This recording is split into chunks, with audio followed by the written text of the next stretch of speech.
Magandang umaga. Tara, samahan niyo akong tumakbo na 25 kilometers ngayon sa Ultran 50 Naga City. Tapos ng warm up, 25 minutes. Start na tayo. Thank you. Ready na? Let's go. 650.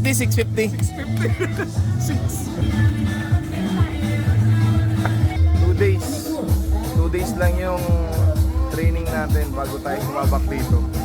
Pero hindi tayo siguro mag-PR. Run and walk tayo ngayon.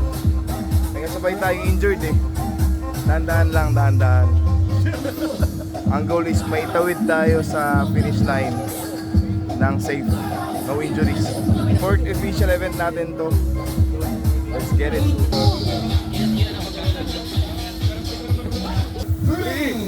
2, and all you guys ready?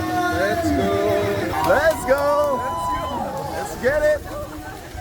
Grabe yung start, 6:30. 6:30 baby. 6:30 start. Iba talaga pag adrenaline nasa start. Tayo, maintain lang tayo na sa pace natin. Dito tayo sa pasalubong kasi that's the standard rule. Salubong tayo para maiwasan natin yung anumang disgrasya. Mara-para. Pinapartidahan lang kita ni Sir. So, ganyan kaka-importante. business pa rin. 2K, San Felipe, 5K ang sapatos. Alas 4, sakto. 8 kilometers. Sundin natin si coach. Run and walk. Hindi tayo makapag-negative split. Ang bilis ng umpisa natin. Una na si Sam. May injury pa daw yun. Sabi ko na budol. Walk tayo for 5 minutes tapos takbo ulit. Jabog. 9 kilometers. Brandits! Station dito sa may City Light. Sarap. May grapes, may prutas. Orange. Solid. Approaching 18 kilometers, 2 hours and 20 minutes. Run and walk lang tayo. Sabi natin, diba, run and walk. Yung mga gustong sumabay. 5:20 in the morning. Medyo malala yung station, kaya charge muna kami. Sugar. Tatlo na tayo. Representative ng Rangonada. Sana dumagdag pa kami. Shoutout kita ulit. Sabi mo every 5K. Budol ako na. Budol. Kasi motivation every time. Let's go! 5 na kami. Last 5 kilometers. Di tayo mag-PR. Sabi ni Coach BJ, enjoy lang daw eh. Sinasabi ko na lang yan. Para may rason. Dito na cramps na yung kasama natin na si Lady. Kaya naman minabuti namin na magpatuloy na since may kasama naman siya. Kasi baka kami naman ang sumunod na makramps. Friction burn na tayo. Lumugo na kanina pa to. Kanina ko pa to iniinday. Hindi ko sure kung ito yan.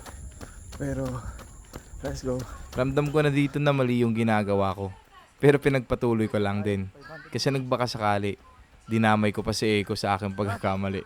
Well, pagtingin ko, hindi talaga dito yung ruta. Kaya bumalik na lang kami. Sorry na Eko, kasalanan mo talaga yan, sumabay ka din naman eh. Wrong turn tayo kanina, pero okay lang. Enjoy naman natin. 0060. Thank you. Congrats. Tapos na ang shirt. May pampalit na tayo. Ngayon, pagkain naman. Thank you po. Yee! At least we finished this race strong. Dinugo tayo, dinatnan. Idol, thank you. Claim tayo sa ibang booth. May libre alak pero di tayo inom. Nagbago na tayo eh. Ayo. Libre kape. Ayan o. Free ice or hot coffee, name it. A bloody 25K. Fourth official event natin to. Pang-apat na medal din. Maraming salamat sa Ultran 50 Naga City. Kay Coach Tolitz, thank you so much. Congrats po. Congrats brother. Congrats. Ang siyam ka? Sabi pero di ko lang alam kasi yung kasunod ko pang 10 daw siya eh. Okay. Malay mo naman. Okay, congrats. Mag-iikot-ikot tayo tsaka kukumustahin natin yung mga runners kung kumusta naman yung tinakbo nila. Let's go. Maganda sir yung ruta, tapos medyo kulang lang sa ensayo kaya mahirap. Maganda yung mga patag, yung lusong, tapos Yung akyat mahirap din. Pero overall, napakaganda ng ruta, sir. Satisfied. Pinaka nahirapan ako, sir, sa dun sa part ng Maisan. Kasi walang ilaw, hindi ko makita yung daanan. Kaya medyo ako kung saan ako aapak. Kaya yun lang po. Saan ka muna hirapan sa ruta natin? Doon na sa yung bago, yung tuloy-tuloy na ako na doon.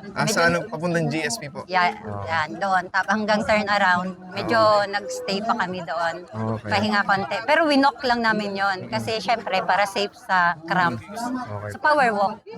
All the way. Personally, ang ano ko talaga, sa lahat ng events, ang napakahalaga sa akin is hydration.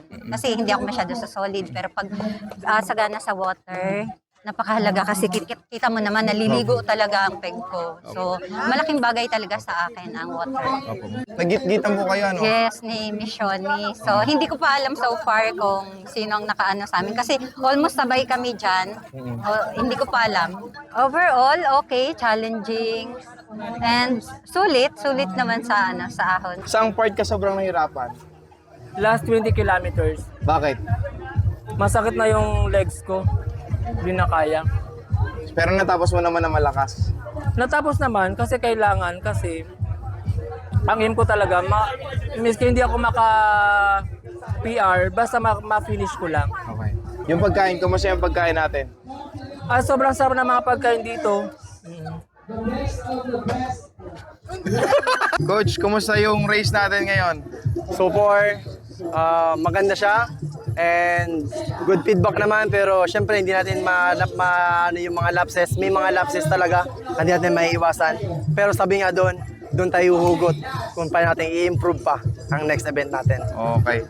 Baka tayo nagkaroon ng aberya. Unang-una yung mga... Saan ka sa tingin mo? Saan ka nagkulang? Okay, sa first one, nagkulang kami sa pag-deliver ng aming mga singlets. Alright, nakausap ko naman yung supplier namin, talagang in-aim talaga nila na yung kasalanan nila regarding sa race kit. Then, number 2, sa time chip, sa race bib. Nagkakulang-kulang na number, pero so far nagawa naman ng paraan kasi may extra naman na timing chip. And the third one, the marshals. Now, may naasahan kami almost 200 na marshal. Now, ang dumating lang is nasa 50 lang. Alright? So, sa 50 ito, hindi nila kayang akuon ang tatlong category. So yun, doon kami nagka-problema talaga. Again guys, maraming salamat po. Pasensya na po kayo sa nangyari po. By next time, babawi tayo. Alam niyo naman yan. Ay, Coach. Thank you, Coach. Thank you. Para din sa akin, naging masaya ang race na ito. Madami ako mga nakilala at nakasabay. Mga tumatakbong punong-puno din ng determinasyon na matapos ang race kahit anong mangyari. Oo, dinugo nga tayo dahil nagkasugat-sugat dahil sa friction na naging sanhi para bumagal tayo. Pero hindi ito naging rason para sumuko.